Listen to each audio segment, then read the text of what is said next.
We're going to talk about the legislative summary. What happened in this session of the legislature. Those of you who've been sitting in on the sessions, the previous two sessions to this, already got a lot of this from the league staff that were there, which they did a really good job. But let me tell you, first of all, when I put this presentation together, and I usually try to find pictures that are appropriate, I thought, yeah, given what happened in this legislative session, this picture is probably quite appropriate because so much stuff regarding land use happened in this legislative session, was passed, and is requiring something to be done. I didn't even know how prescient that was because this is the fourth time I'll have done a legislative update for this last session to some kind of a group. Fourth time. Every time before this that I've done it, I have never gotten through all of the stuff. I haven't been able to get through all of the stuff, and I can pretty well tell you I'm not going to get through all of it today, too, I bet. Unless we're in a little bit more of a setting where I think I can just glide through it because it's not really set up very well to do questions. So I will glide through it fairly quickly. The league session that was just prior to this, Carson had, where are you, Carson? Are you in here? I saw him in here a minute ago. Anyway, he put together a detailed summary of all of the bills and what they did. He didn't even get through, I would say, 10% of it in that session. So there's a lot here. So maybe we need to quit talking and just get into this. As I said, there was so much new added. There were 40 bills that related to land use in some way that were introduced in this legislative session. I will tell you, from having done this since 1990, that's a lot of bills for land use. That was a lot of bills. 25 of them passed, and that's a lot too. Here's what I have been watching the last couple of years. The LUDMA, which for most of you know what that is, but it's the Land Use Development and Management Act. It's the enabling legislation or the enabling code for cities and counties to do land use, planning and regulation. The version that we have now was adopted into the state code in 2006. And it was, reasonably compact. The original, of course, was based on the state enabling legislation from the 1930s, the 1920s. It had changed some since. In 2006, it was substantially modified. Actually, in the 1990s, it was modified quite a bit. In 2006, it was really changed quite a bit. But it was still fairly succinct and fairly easy. That thing has grown into a monster. And in just this legislative session, there were 765 lines of code that were added to the LUDMA. Last year, there were like 300 and something lines added, and I thought that was a lot. And the year before that, again, around 300 some odd lines that were added to the LUDMA. I really defy you now to sit down, go through the LUDMA, and figure out everything you're supposed to be doing and make sure that you're complying with it. It is, it's almost an impossible task at this point. And the other part that's been happening lately that I find somewhat not good is that there are land use provisions now that are being stuck into other sections of the state code. Here's a list of the other sections of state code in this legislative session that these bills put provisions regarding land use into. If you are a planner or a land use attorney, that you're trying to get familiar with what it is that you're supposed to be doing at the local government level with regard to land use, or if you're a developer and you want to know what the rules are that you have to play by, and you go, where are you going to go look? You're going to go look at the LUDMA, right? That's what everybody has pretty much done in the past. You can have any idea that you should be looking in the Higher Education Act for something that relates to land use, or in the powers of, maybe in the powers of municipality, but retail incentive payments section. I mean, it's remarkable all of the things that have been added and that they've been added to other parts of state code. And who the hell knows that they're there? Only if you have some particular involvement with it. I work with the Utah Land Use Institute. Craig Call has been doing a great job in putting together a library. The Ombudsman's office also has a great library available. Jordan, you guys are doing a great job with that. I think we need to put together an index of where all the provisions regarding land use exist in the state code now so that they can be at least found. So, isn't this a cheerful way to start off this summary? So let's talk. We're also going to have Zach Smallwood, who is with Murray City, who is now the co-chair, a legislative co-chair for APA Utah. I needed to have a co-chair because I've been doing this for, what do we figure now, 35 years? My wife keeps telling me, you're retired, stop doing this. Someday I got to stop, but I haven't been able to find anybody that really could or would want to pick it up. Zach has got the brain damage and decided that he might want to do this. So he's going to talk to you a little bit about some of the other provisions there. But usually I organize this by bill numbers. I say, here's the bill that was passed, here's what's in the bill, and what you need to know. What I found this year was that it probably made more sense to just talk about the topics, the subject areas, because sometimes the same topic was covered in several different bills. Or one bill, and there was one particular bill this session that covered a whole lot of topic areas, and makes it a little bit more make more sense to cover this by topic areas. So I'll start off with general plans. The first thing is that there was a bill that was passed, Senate Bill 195, that now will require, and after a lot of back and forth on this bill, this is what it requires. All communities that are within an MPO, a Metropolitan Planning Organization, that is Wasatch Front Regional Council, Mountain Lands Association of Government, the Cache MPO, and what's the one in St. George called? Dixie MPO, I think? Oh, it's called Five County MPO, okay. All of the communities within those MPOs are now required to modify or to reconsider their transportation and circulation element in the general plan, to identify priority connections to remedy physical impediments that would improve circulations. This whole thing kind of got started by the fact that we were having things where like communities would run streets, they'd come to a canal, and they either wouldn't or couldn't cross that canal, or there were other reasons why they weren't connecting streets, and it sort of became an issue.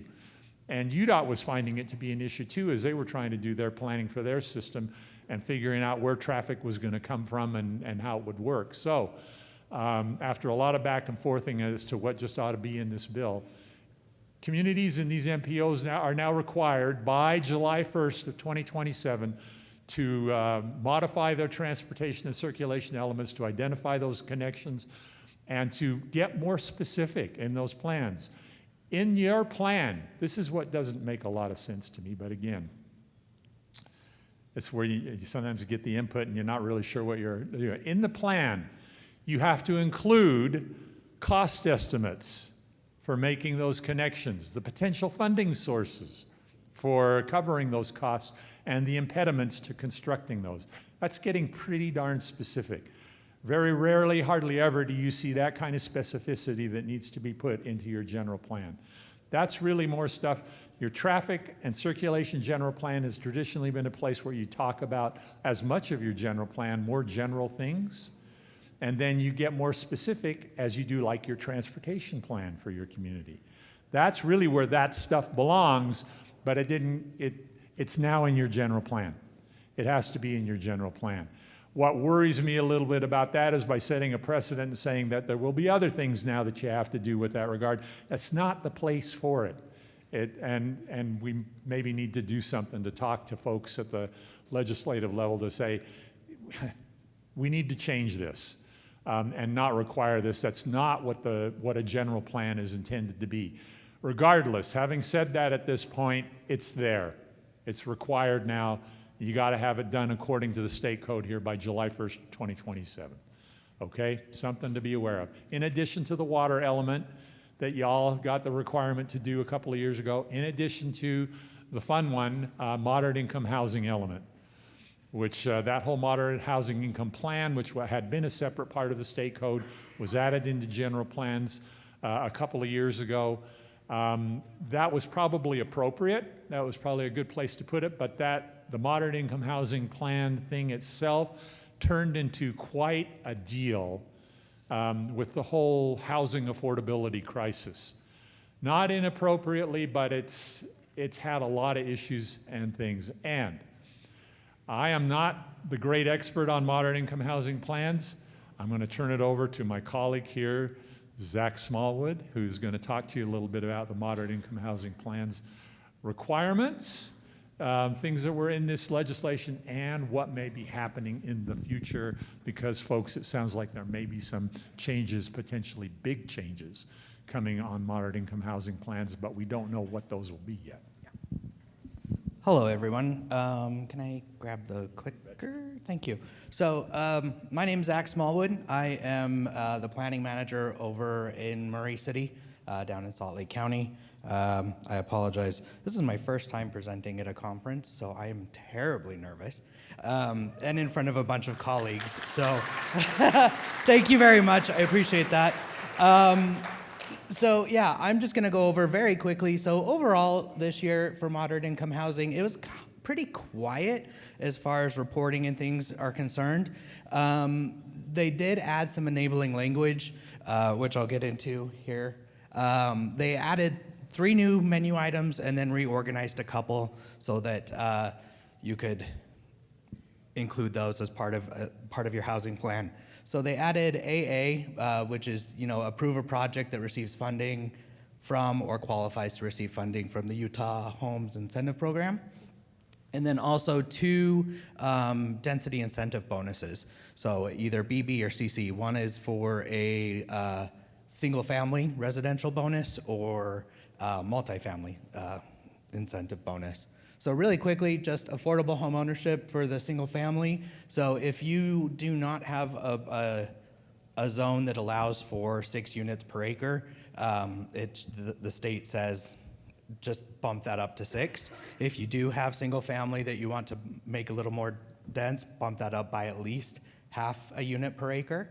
And there's some other things that you have to do in there as well, but those are the large chunks, and I think the exciting part of that, I know in Murray we've had a discussion with our mayor, and he's very supportive of doing that, mostly for what I'll get into here in a second.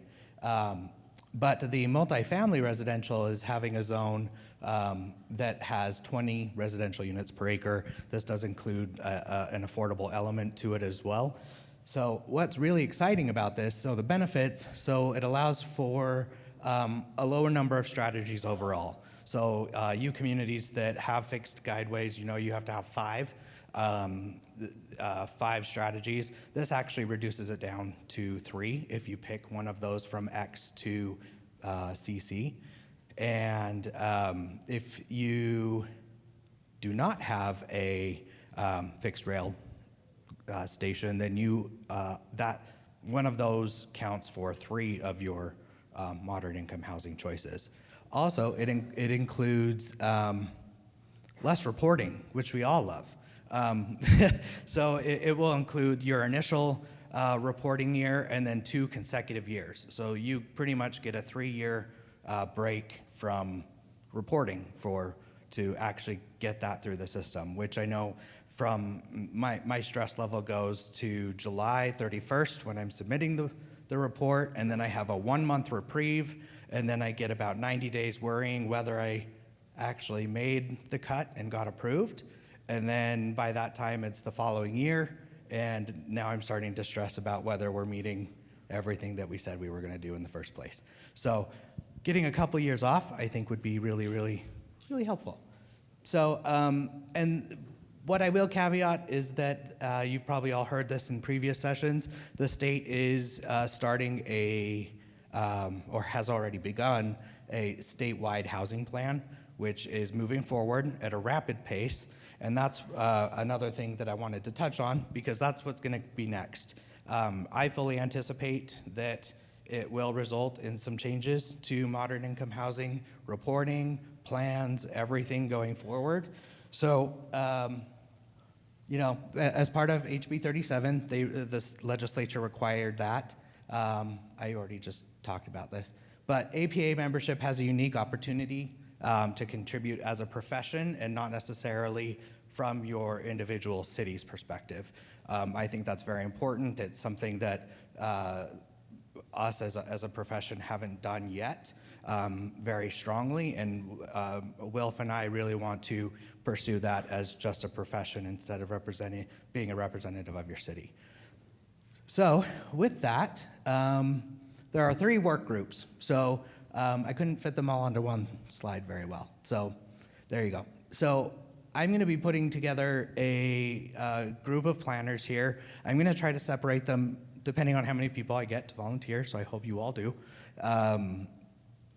to separate into these 5 work groups to review the over 140 tactics that the state is working towards right now. They don't plan on adopting all 140 tactics, but helping to inform the plan going forward, which will then inform the 2026 legislative session.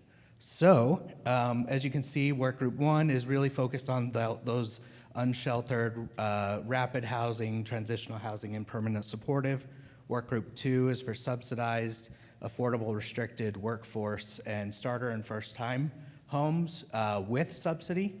That work group 3 is for market rate rentals, market rate ownership, and then starter and first homes with no subsidy. Work group 4 is for rural and resort communities. And then work group 5 is for infrastructure, location of housing, administrative and legislative actions, and then statewide standards.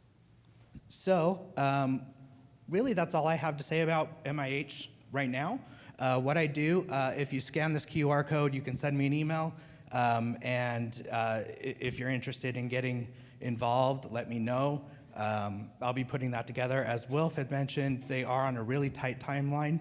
I think it's June 16th or 18th. We need to have some of those comments done. So probably early next week, I will be sending out emails, replying to emails and asking for additional information. If you're sending me an email, just if you already know what kind of work group you're interested in, that would be really helpful so I can start to go through those a little bit more. Or you can text me, because sometimes email's weird. So I'll leave my contact info, and then also I'll be here after this as well to answer any questions or get more contact. So I'll turn it back over to Wilf to continue his slides. Thanks. I'll just get that slide there. While Zach's doing that, just real quick to get you involved there, we thought it was really important, and Jason Bowl, our chapter president, really wants to make sure that we get the word, the involvement of planners as professionals out there. The league is, of course, very much involved in doing this. They talked about this in their last session. Many planners work through the league, but what we're really getting there is the perspective of the cities and the towns. The planners help inform that a lot of the times, but that may not be it. And we have planners that are not just at cities and towns. We have planners that work at the state level, at the federal level. We have planners that are involved with private consulting groups, with development projects and private developers. So it would be good to get the feedback and the frame of reference of the planners as a profession, and that's what's intended here and why we're doing this as a group, as an association, to provide the feedback from planners specifically. So hope you get involved there, and we'll do that. All right, that was moderate income housing plans. As I say, I'm running out of time again already on a lot of this, but we'll skate through this and give you an idea of the various things that this year's legislation covered and that you need to know about. As far as local ordinances, changing your local ordinances, every year the legislature passes stuff, and you're generally expected at the county and the city level to change your local codes to be in compliance with the state code. These are some of the provisions that were passed in bills in this year's session that you need to take a look at and potentially, depending on your size of your community, the location of your community, making changes to your own local code. One is provisions for allowing for identical housing plans. The idea there is builders will oftentimes build the same plan multiple times. Why does it need to go through a new review and a new fee for that review every time they bring in essentially the same plan? Yes, you probably need to take a look at it in terms of, does it meet the zoning requirements, the setback and other things like that, and the foundation and the connections. But other than that, the rest of the structure, you've probably already reviewed it. So the idea here is to have a provision, a way to allow for identifying what identical housing plans are, which then allows them at a much reduced fee and with a very short time frame to get the review done, which the idea there being this would help with the cost of housing. And it may well do. But that's a provision you may need to take a look at and modifying your own local code for. Public hearing for variances and land use appeals are now prohibited by state code. Some jurisdictions in their own ordinances, one of the ones that I worked for, Salt Lake City at the time, required public hearing for a land use appeal or for a variance.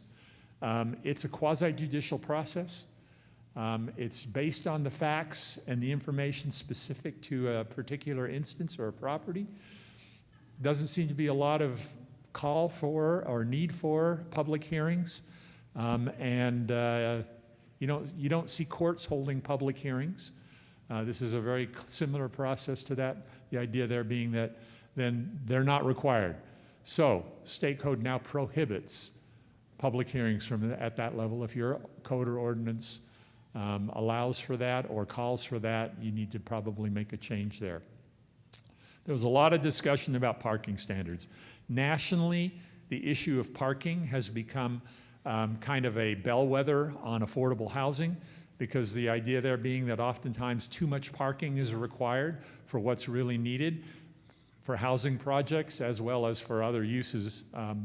And some places go far beyond housing, and generally there have been a number of jurisdictions around the country that at this point have just done away with parking requirements altogether.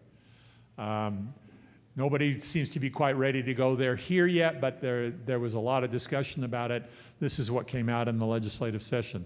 That for in the cities that are required to file or to have and file reports on their moderate income housing plans, for 1 and 2 family units and for townhomes, there are now parking standards in state code that you must adopt, that you must conform with. That includes the size of the parking space, what's considered the size for a parking space, and where they can be located, either internal or external. And then there's even a provision that relates to whether you can even require a garage for a certain type of housing unit having to do with affordability and moderate income housing. So you need to be aware of that and take a look at that. Sometimes communities, before they will issue a building permit, they say, well, you have to have a street in place, or you have to have a certain standard left so that a fire truck could get to the house if it burns. That's varied amongst communities. There was some desire to put some uniformity to that, so there are now provisions in the state code that talk about what kinds of street improvements and also fire improvements, like fire hydrants and whether they have to be charged or not and how far away, in order for you to be able to issue a building permit and even a certificate of occupancy. Sometimes you'll have a house that's completed in the wintertime. The developer cannot get around to paving the street before the weather warms up. Some communities have said, well, until the street's paved, you don't get a certificate of occupancy. The people who have bought the house, they've bought it, they're paying for it, they can't even move into it. And yet, based on some of these standards, they probably would be able to and still meet the safety requirements. So there are provisions for that now in the state code. You see the level of specificity we're getting to now in the LUDMA? You know, we're dealing with these kinds of issues, whereas before, provisions used to be fairly general. But because of things that happen out in the world as things go along and, the complaints that come in and everything, we get more and more and more detailed. And that's why LUDMA is getting bigger and bigger and bigger, because we're dealing with all kinds of issues like this. And so I don't know how to get around that. It's probably just a fact of human nature. We tend to do these kind of things. All right, enough editorializing.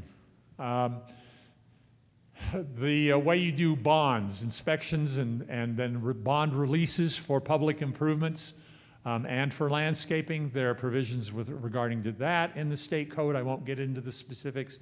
If I got into the specifics of all of these bills, we'd be here till 5 o'clock this evening. You all don't want to do that, and I don't want to do that. So, but just be aware that that's there. You need to find out what that is and make sure that you comply with that. And then transfer development right provisions. That one's fairly innocuous. What all the bill there says is that if you're going to do transfers outside of your jurisdiction, allow for transfers of development rights outside of your jurisdiction, you have to have an agreement with the other entity to do that. To me, I'm going like, well, duh.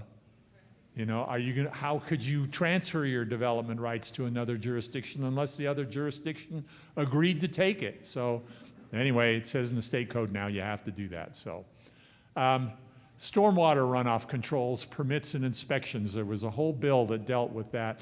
That's been an issue for a few years now because of federal requirements that have been in place and how to deal with it at the local level. So you need to be aware of that, about how you deal with stormwater runoff, particularly during construction, like construction of new subdivisions or new buildings. Something that you need to take a look at there. There was a bill that dealt with property line adjustments. Adjusting if two property owners want to adjust the property line between them for whatever reason, and it happens. And it's something that was not real well defined in code, how that needed to happen and what happened there. There was a desire expressed particularly by the folks that oftentimes are called upon to deal with that, like the surveyors and engineers, that people might call upon them to draw up the new documents for the new property lines. And the process, they were kind of getting something different in each jurisdiction. There is now a bill that was passed that sets out the process for property line adjustments, whether it's between subdivision lots or whether it's properties that are not in subdivisions. And it's quite detailed. It's very detailed. When I first saw the bill, I was like, holy cow. I can't imagine that planners and people are going to be real thrilled about how detailed this bill is and everything that it requires. I asked a couple of people to take a look at it. Generally, the comments back were, no, it's probably not a bad thing to do because it really sets out in detail specificity of how to get this done and kind of does away with some of the ambiguity that used to be there, which was not a bad thing. Apparently, a lot of us didn't read it real close because there are problems with this bill. And I think there's going to have to be some adjustments made to it. Partly, I don't know with the specificity of it and the length of it, that may be part of what happens, but there are some provisions in there that just really shouldn't have been there. And I have to admit, and I do a mea culpa on this, and I think others do as well, there was so much stuff coming through in the legislature this session that a lot of us just felt like, if you get somebody that says, yeah, it looks okay, that you just go, great, fine, I'm not going to worry about it then, and we'll just let it go. And to me, that's what happened on this bill. I probably should have sat down and read the damn thing all the way through and taken a look at what was in it, because, for example, and this is probably the most glaringly obvious thing that shouldn't be there, is you all may be well aware that we are trying to do away with having public hearings for administrative actions because it doesn't work. State code does not require it. Sometimes local ordinances do, but the idea is generally to get away from having public hearings for administrative actions, because what's the public do when they show up? They give you opinion. They don't give you the kind of information that you generally need to make an administrative decision. This bill says that in order to do a property line adjustment, there has to be a public hearing. Should not be there, all right? So that needs to be taken out. There are some other provisions in this bill that need to be probably relooked at and modified as well. So, and yet, it's there. All of these bills came into effect yesterday. So, good luck, folks. We'll see how it works. All right. High tunnels, which are a place to store like hay and things like that in agricultural areas, they are now exempt from regulation in counties, which is really interesting to me because I thought they were. They're exempt in cities, but they weren't exempt in counties. So now this bill made them exempt in counties as well. Counties have had the provision in place for some time now to do what's a minor subdivision, where improvements are not required and the extensive subdivision process is not required. That used to be 100 acres. You had to have at least 100 acres in order to do this, to carve off a lot out of 100 acres and not go through the subdivision process, and it couldn't be within 1,000 feet of another one that was doing this. That all got cut in half, basically, by this bill. Now it's 50 acres and 500 feet. There was a whole bill that dealt with gravel pit regulation. Gravel pits have been a real source of contention for some time. There have been a lot of lawsuits. There's been a lot of back and forth at the legislature. For the last couple of years, there's kind of been a truce or a ceasefire that had been taking place, and you had discussions going on between local governments and the operators of gravel pits with hopefully the idea that they could come up with something workable. They never really did. But the bill was passed this session that at first was kind of touted as being, okay, we've come to, you know, there's been some agreement on this. Well, there really wasn't agreement on it. And it really puts a lot of provisions out there that gives operators a lot of the ability to do things that they've been wanting to do and limits a lot of what local government can do. This issue is not over by any means. There is the whole issue of we got to have sand and gravel if we're going to grow. And it affects the cost of housing too, because you got to have concrete and you've got to have all of the stuff that goes into building. And if we're going to not have nearby sources of sand and gravel, it's going to get a lot more expensive to haul it in from elsewhere. So there's a point to doing this. And yet, those operations have quite an impact on nearby residences and other uses. And so there's got to be something that, you know, it's the rock and the hard place. Ha, pun. But literally, there's quite a discrepancy here on what to do with it. There will certainly be something happen. And I just noticed as I got up and was just before I got ready to come down here, lo and behold, in today's newspaper, one of the newspapers, who reads the newspaper these days anymore? Anyway. Well, no one reads the physical. Yeah, that's right. You read them online, right? That's what I did. I read it online. There is a story about gravel pits and the issues with regard to gravel pits. So this one is certainly going to come back. But there are provisions in there now that if you have a gravel pit in your community, you need to be aware of this, and there are limitations on what you can do in terms of regulating them, or there are rules in place for how you can deal with them, okay? There was a bill that was passed for a process for determining a similar unlisted business use. The idea here is this. A lot of us in our commercial zones, we list the kinds of uses, the kinds of businesses that can be located in there. A lot of times we'll also, the code will also have a provision in it that says, if it's not listed here specifically, then it's not allowed. Or I have seen a number of codes that also say, or other similar uses, right? Now what's considered to be a similar use? I've worked for several jurisdictions, 3 primary big ones in my career. In each of those cases, we have had a process for determining if a use is similar. It's basically like an administrative hearing. Somebody comes in and says, I want to do this. You go, well, it isn't really listed in our code, but it might be similar. have a process set up to have a determination made as to whether it's considered similar or not. If it is considered similar, great, then they can go ahead and go in that zone. If it's considered not to be similar, they're out of luck. But then, of course, the next thing you tell them is, if you want to try and get it added to the code, you can go through the code amendment process, which is, of course, a legislative process, amending your zoning code. And that seems to have worked reasonably well.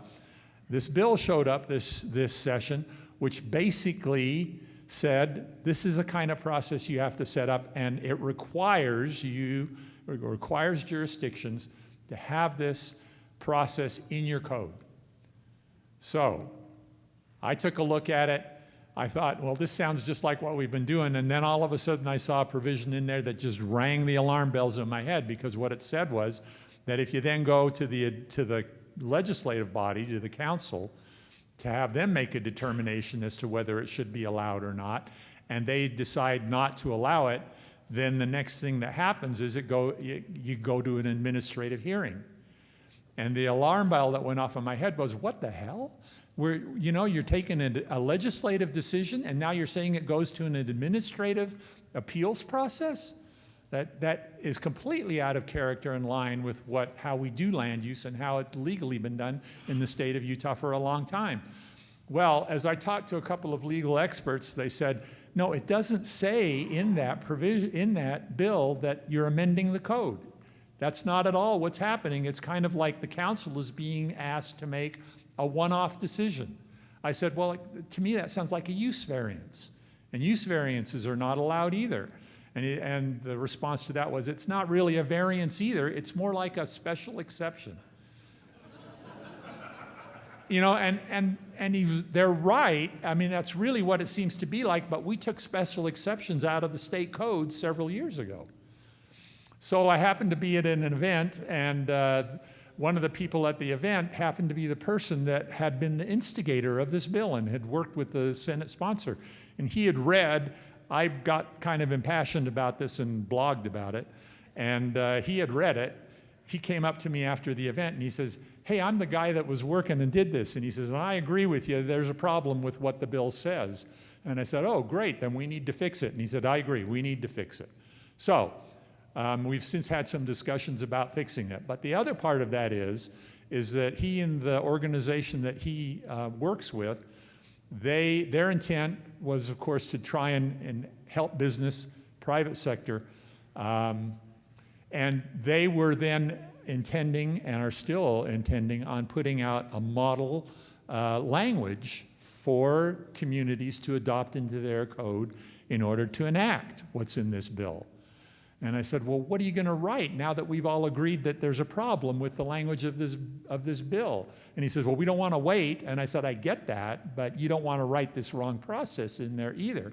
And he said, no, let's work on it together and get it the way it should be written, and then we can also modify the bill, and that will probably have to happen in the next legislative session. So you are now required, as of yesterday, to have this provision in your code, but don't put it in your code the way it says it in the state law.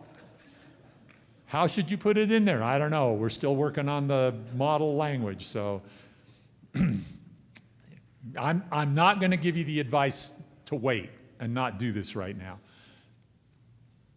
That's enough. That's all I'm going to say about it. All right? You can see the fun we have with legislative stuff, right? All right. These are things that deal with the administration of land use, not things that you necessarily need to change in your code, but in the way you handle land use in your community. The whole requirement for the mailing of notices, when there was a couple of years ago in the legislature, there was a bill that was introduced that revamped how you do public notice for everything that was addressed in the entire Utah State Code, including the LUDMA. There were some provisions in the LUDMA that really didn't fit a lot of the things that were elsewhere in the state code. And so what happened was that there were provisions that put in there that let's say you were going to change your land use requirement in your zoning code You were going to, make a general one that applied to the entire community, or you were going to make a change, like you were going to add something to say, like your commercial zone, or change something in your residential zone. The way the noticing requirement was written in that bill was, in those instances, you would need to notify separately. Usually that means mailing to every single property owner in that area. For some of those things, that could be huge and extremely expensive. So that was pointed out, and there were some changes made in a bill in this session that kind of allows for that not to happen, that you have to do individual mailings to all property owners for big, what they call ministerial actions. When I first saw that term, I thought, what in the heck is a ministerial action? Carson can probably tell us what that means, but I'm not sure. But that's the idea behind it, is to try and get around that provision. So just be aware of that. If you had a year or two ago, there was a provision that was a bill that was adopted that said that if you had an airport in your jurisdiction or adjacent to your jurisdiction, that you had to notify property owners within 2,500 feet that they were by an airport runway. I think the idea there was to, preclude nuisance lawsuits and to, safety issues and everything else. Well, that was for public airports. This year there was a provision adopted into the code that, through this bill that says you have to do that for private airports now as well, but only certain kinds of private airports. You have to meet certain criteria for those airports, so you need to take a look at that. If a state highway is going to be reconstructed, it's going to be modified, rebuilt, something's going to happen with an existing state highway, and there's a billboard on that state highway, and the reconstruction is going to mean that that billboard has to be moved or taken down. There are provisions now that regulate or that dictate how and where that can happen. So be aware of that with regard to billboards. On short-term rentals has been a big issue for some time. And during the housing crisis now, it's become even more of an issue because people are saying short-term rentals, particularly in resort communities, are affecting the ability to have affordable housing. Particularly in a lot of resort communities, you have high-end housing, and it's tough for people that work there, like in the restaurants, maybe the police officers, everybody else that works in that community, tough for them to find a place to live. And a lot of the places they might be able to live, people are now renting them out as short-term rentals. So there just isn't that much housing available. That happens in other places as well, not just in resort communities. There are some provisions now about how you deal with, enforce on short-term rentals and with the licensing of short-term rentals. The idea of licensing them partly being so that you know where they are and what they are doing, and then also to the hotel industry has said it isn't fair. They have to pay tourism taxes, the hotels do, but these short-term rentals oftentimes don't. And so it's not fair, and so that licensing provision is part of, to try and get at that so that it's equally applied across all. All right? Some jurisdictions were saying that they would not issue building permits or more likely certificates of occupancy if landscaping has not been installed or if landscaping plans have not been provided. Again, we've had instances where in some communities, the house is done, people are ready to move in, they're now on the hook for their mortgage, the landscaping's not in because it's December. They're not going to get the landscaping in for 4 or 5 months, and some communities have said, sorry, until you get your landscaping in, we're not going to issue a certificate of occupancy. That then prompted this bill, which does that and a few other things. So sometimes we're our own worst enemies, right? And the way we deal with some of these things, but just be aware that that's there. The whole timeline for deeming an application, a building permit application or a development application, deeming it complete, and then how you do plan resubmittals and plan reviews. There was a bill that dealt with all of that. Carson with the league had a great timeline If you're interested in seeing that, it's a good timeline, good explanation of it, about you have a certain number of days to determine whether an application is complete.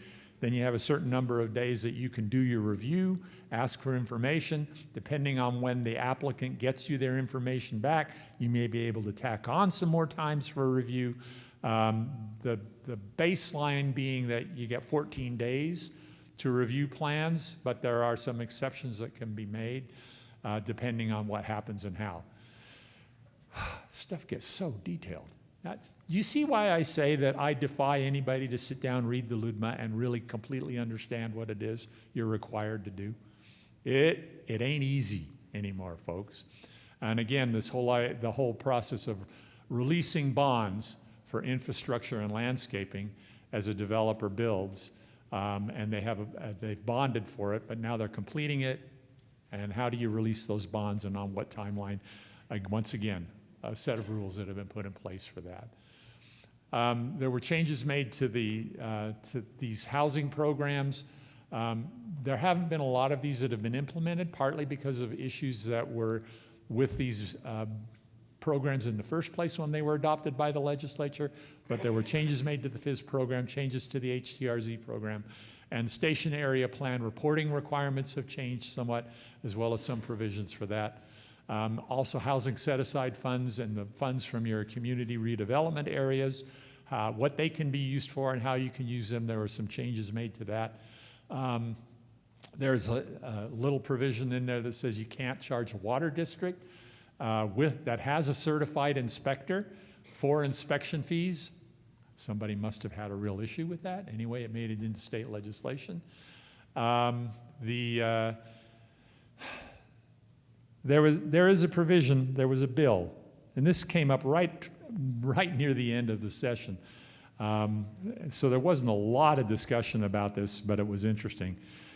The state has provided now a process whereby somebody can go and get themselves certified as being somebody who might have a real risk of being hurt, damaged, killed, whatever, by a security risk. All right? For someone, I mean, the basic idea would be a celebrity, a politician, somebody who might face a lot of death threats or harm threats and so on.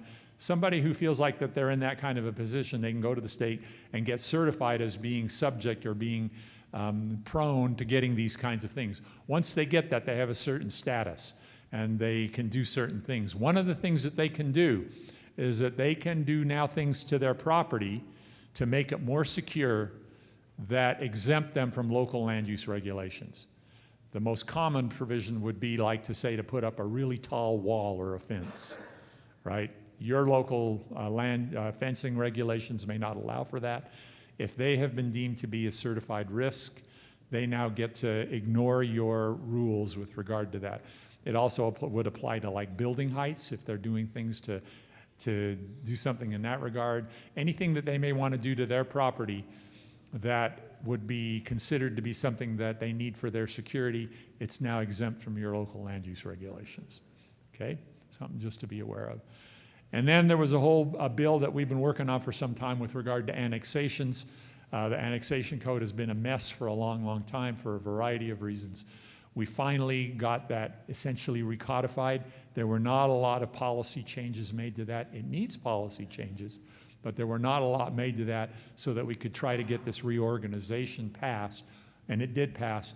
The one big change that is included in this bill is that for some time now, since the 1990s, there has been a different annexation process for Salt Lake County from everybody else in the state. And that was because of the particulars of how Salt Lake County worked and the kinds of challenges they were getting. A lot of that has pretty much been settled now, and so this bill now makes it so that Salt Lake County doesn't have their own separate annexation process. It's uniform now throughout the state. So if you're in Salt Lake County, just something to be aware of. All right, just some other interesting, let's see, we probably don't have a lot of time left. Yeah, I got a couple, 3 minutes. Just some other interesting planning-related legislation you may want to be aware of.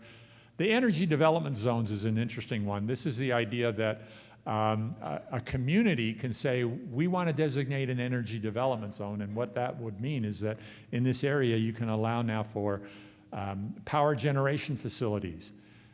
What it really was intended for, or what it really is meant to embody, is this whole discussion about nuclear, and who's going to want a nuclear power plant in their community, you know? The technology nowadays says that it might not be a bad thing, but regardless, there was a bill that was put together that would allow for the establishment of these and then allow for the creation of these kinds of facilities. A city or a county could do that on their own and say, we want to do this and have that. But it also allows for, there's a board that's been established that looks this over, that it or one of these other state development authorities like Point of the Mountain or like the Inland Port Authority, they could also do that designation. That became a bit of a contentious issue because the question was, well, so what input does the city or the county where they want to locate that, what input do they get on this?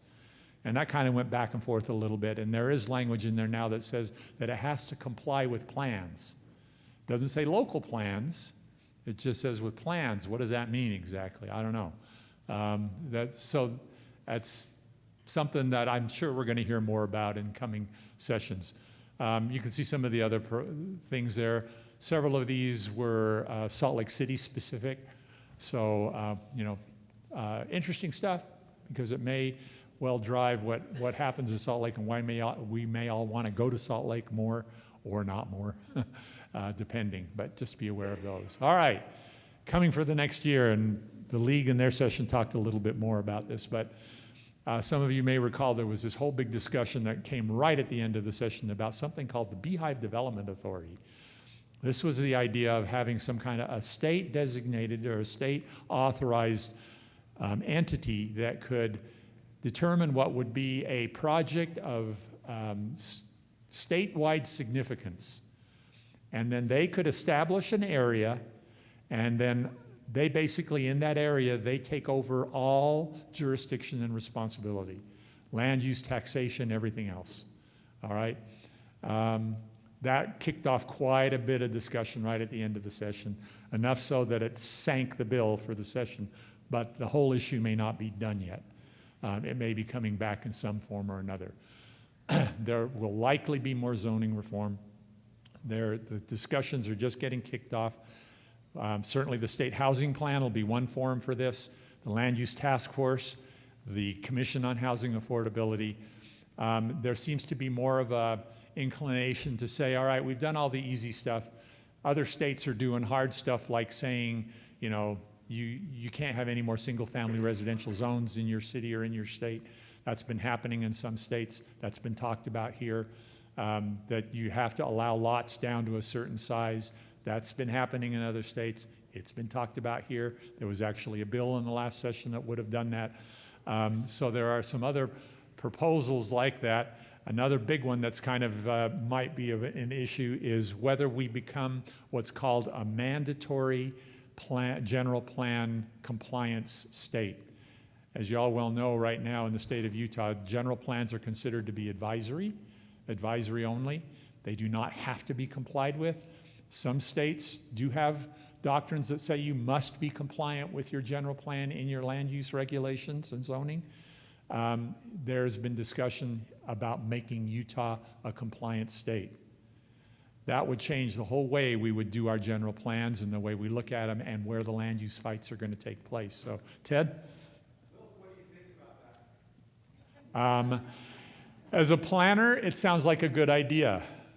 As a practical realist, it's going to take a while to get there because it will change the way communities do and need to do their general plans. And then what it's going to mean ultimately about how they get implemented. Not yet. I want to see the particulars. I think the concept's not bad, but it really depends on the details. It depends on how it gets put into action. One of the things that I've seen in the research that I have done is I think a lot of people think that either you are a plan that or a state that requires plan compliance, or you're a state that doesn't. It's an on-off switch. It's not an on-off switch. There's a spectrum. You can have sort of compliance, you can have compliance with certain things, you can have total compliance. It all is on a spectrum. Where on that spectrum should we land? And I think we need to have some discussion about that, and we haven't had that discussion. And until we do, I don't know whether I would support it or not. That's my own personal opinion. I think on annexation in other states has been a good tool for managing growth. Certainly one arrow to have in the quiver to deal with growth. We have not been doing that effectively at all in the state of Utah. When I was coordinating a working group on annexation, which is what resulted in the bill that was passed this session, we all wanted to get into discussions about how annexation could work better to deal with future growth. But we decided that we shouldn't and couldn't do that. Otherwise, we would make the bill too controversial and we probably wouldn't get anything passed. And what we really needed passed first was just a cleanup of the existing law. So the cleanup's now been passed. I think we need to get back to the discussion on annexation about how to make it work better, like extraterritorial jurisdiction for communities or limitations on what development can happen adjacent to a community that they have not yet annexed but intend to annex in the future. Questions like that. Gravel pits will almost surely become another issue in this next legislative session. And the state housing plan will be one of those factors that, along with the Land Use Task Force and the Commission on Housing Affordability, that will certainly play into what legislation we're going to get. Now, the thing is, many planners and many elected officials I have heard them say, there has been so much passed by the legislature over the last few years, we can't keep up. We're having a hard time, and we don't know whether the things that have been passed in the last couple of years, whether they're even working or having any effect. Why don't we just pause for a while? Let us get caught up. Let's see if things work. Makes sense to do that. The league has been very good about trying to say that, more forcefully at the legislative level. I can pretty much tell you right now it ain't going to happen this next year. We're not going to get a pause. I'm kind of hearing about things. So in 2006, when I told you that there was quite a substantial change to LUDMA and the way it was written and the character it's in, that was the result of something that happened in that year that we called the nuclear option. We had a president of the Senate at that time who was president of the National Association of Realtors. And he was also very much into this, don't fetter us much with these kinds of rules and regulations to be able to do land use development. And he threw out a bill as president of the Senate. He could do this, and he had kind of had enough of hearing from locals and so on. He threw out a bill that almost would have completely gutted local land use enabling legislation. That's why we called it the nuclear option. Set off a huge furor. And ultimately, there was another bill that was crafted that he wound up finally supporting that gave us the LUDMA that was the character, what it was in 2006, that kind of is the structure we have now. We've added so much to it now, it's kind of hard to find the original in there. But that was what happened at that time. That was a really big deal. And as a result of that, part of the discussion was we need to quit having these big fights at the legislature during the legislative session, because you really can't talk through a lot of these issues in that kind of a setting. That's what started the Land Use Task Force. The Land Use Task Force, where you had local government representatives getting together with development representatives and talking about land use issues and coming to some kind of an agreement. And that has functioned pretty well now for nearly 20 years. It's kind of waned over the last couple of years. It waned somewhat, but it's still there. And I think it actually worked pretty well this last year. But that was all happened because of what happened with that big nuclear option back in 2006. I'm not going to say it's a nuclear option, but I'll tell you what, I'm hearing a lot of rumblings this year of big stuff. I'm hearing a lot of rumblings about things that may change substantially in the way that we do land use in the state of Utah. And part of that being driven by taking a look and seeing what's happening in other states around the country right now in reaction to the housing affordability crisis. And we certainly have that. We're one of the states that are being most affected by that, and yet we have not gone as far as many of these other states have. I think we're going to see some things happen in this next legislative session. So on that optimistic note, I am done. And I know that many of you may have questions. I think, Jason, you're going to come up and take this, and I think we might have a little bit of a round table for those who may want to stick around afterwards, but we shall see. Jason?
Jason's going to come up in just a moment, but for those that are leaving right now, if you could please take our survey. We'll have it linked on the website.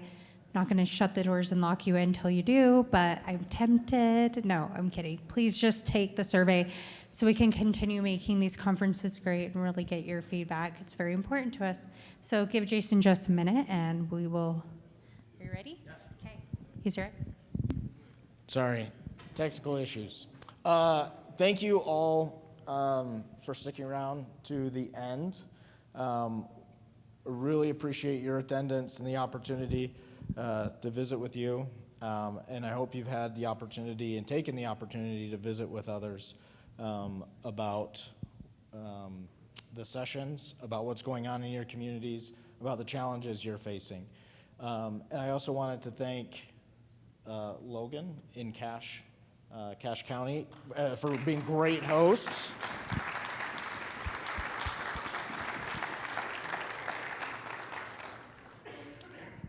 As you leave, I hope I issued 2 challenges this week at the conference. The first was to share your inspirations.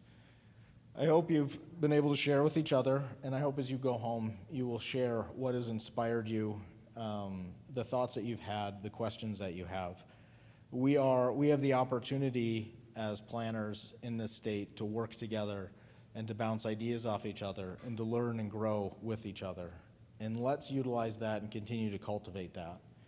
And then the second challenge was to don't accept being stuck. If you're running into a challenge, if you're running into a question, reach out. We have tons of resources available that are available to all of our members. We have the forum, we have obviously emails and contacts, and we're always looking for new content and new sessions, new educational opportunities. And so if you're running into issues, let us know so that we can work to help give you the resources you need to get those answered. Just a few reminders. We've asked for the PowerPoints. We will be putting those presentations and making them available. So if there were sessions that you were not able to make, please do that. The call for sessions for fall is open, and so if there was a topic or subject you felt was missed that you'd really like to hear, let us know, and we can work on a call for a session on that topic. The award nominations are also open if there's projects, individuals in your communities that you feel should be recognized. please, as Megan mentioned, please fill out this survey. This is so important for us as we're planning our future conferences and our webinars and other events throughout the year, to know and understand where we're hitting the mark, where we're missing the mark, what we can do better, what we did well, so that we can continue to improve these things to add value to your membership and to attending these conferences.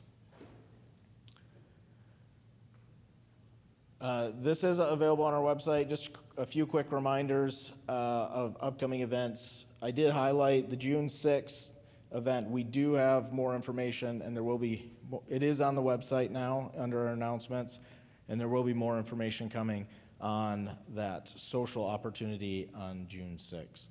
And then in October, the dates 9th and 10th in Salt Lake will be our fall conference.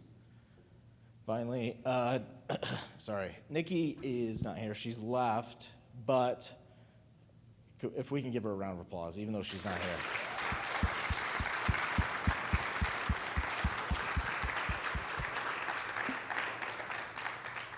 For those of you that know, Nikki, these conferences, well, and those of you that don't know, these conferences would not happen without her.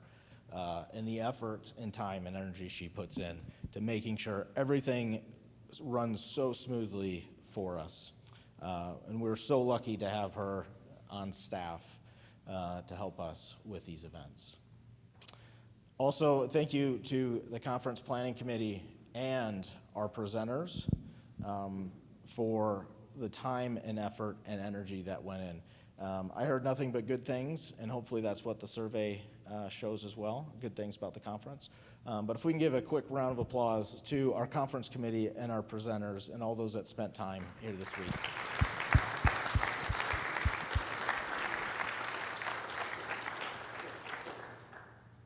And last but not least, to our sponsors. We are a nonprofit organization. We rely on our membership, but we also heavily rely on our sponsorships and grant opportunities to help fund events like this. And so without the sponsors, we wouldn't be able to provide the programming that we're able to provide and have conferences like this. And so thank you to all of our sponsors.